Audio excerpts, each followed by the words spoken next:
Достар, баршаларыңызға сәлем. Кереметтей болып шығатын йогуртты бәліштің рецептімен бөліскім келеді.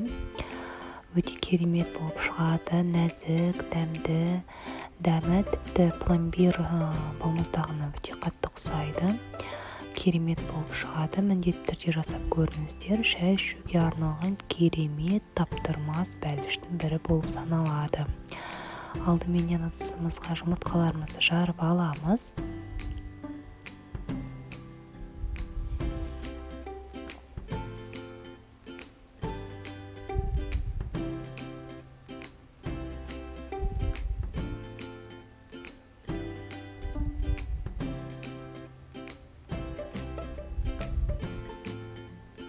Кейін осының үстіне қантымызды қосып, миксерменен көлемі жағынан яғни 2 есе үлкейінге дейін миксермен араластыратын боламыз.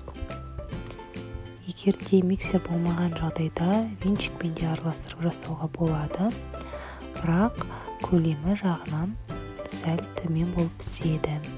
Сондықтан да миксермен араластырған өте жақсы болады. Ең кемі 3 минуттай араластырыңыздар. Қанты жақсылап тұрып еруі тиіс.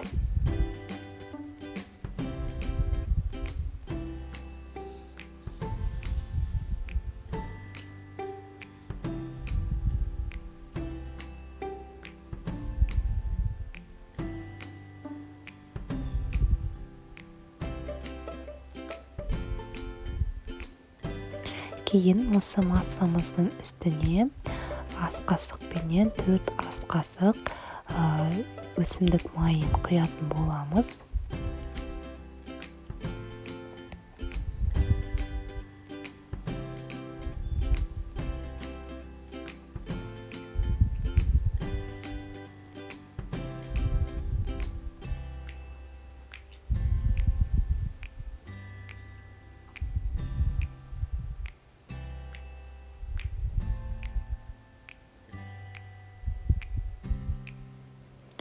Ендігі кезекте йогуртымызды қосатын боламыз.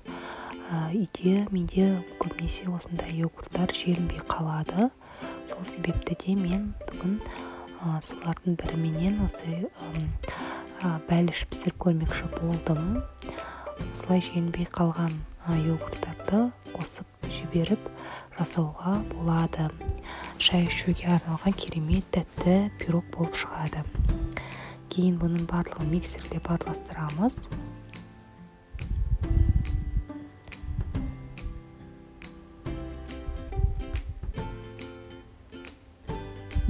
Иісі де керемет болып шығады. Дәмі деген енді еріп тұрады ауызда. Пломбир балмұздағының дәмін еске салды. Дайындалуы өте тез. Енді осы массамызға, яғни ұнымызды аламыз. 250 грамм ұнға мен 1 шай қасық қопсытқыш қостым.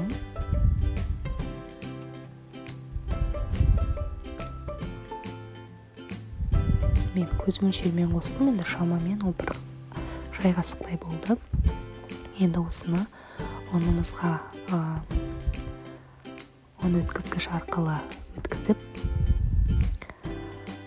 массамызға салып, миксерменен 1 келгі болғанға дейін жақсылап тұрып араластыратын боламыз.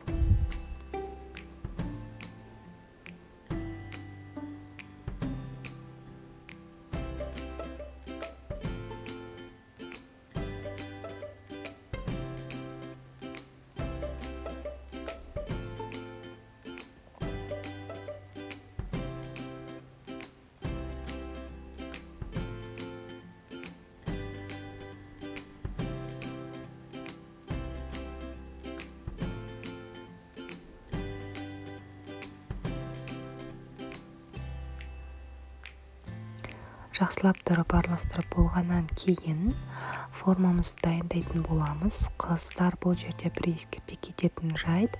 Менің формамның диаметрі өте үлкен, 26 сантиметрлік. Сол себепті де менің бәлішім төмен болып шықты. Яғни көлемі жағынан төмен болды, бірақ жалпақтығы жағынан үлкен болып шықты. бірақ төмен болып шықты, себебі оның диаметрі өте үлкен. Егер де сіздердің формаларыңыз 20 немесе 22 сантиметрлік болатын болса, онда пирогтарыңыз биік болып, әдемі болып шығады. Сол себепті 20-22 сантиметрлік форманы қолданыңыздар. Менің формам 26 сантиметрлік үлкен форма. Кіші формам бос болмаған соң, мен осы үлкен формада пісірген болатынмын да. Сол себепті менікі сәл төмен болып шықты. Кіші форма қолданатын болсаңыздар, үлкен болып шығады. Тіпті кекске арналған формаларды да қолдануға болады. Енді қызып тұрған пешке, 180 градустағы пешке 40 минутқа қойып, міндетті түрде ағаш таяқшамен тексеріп аласыздар.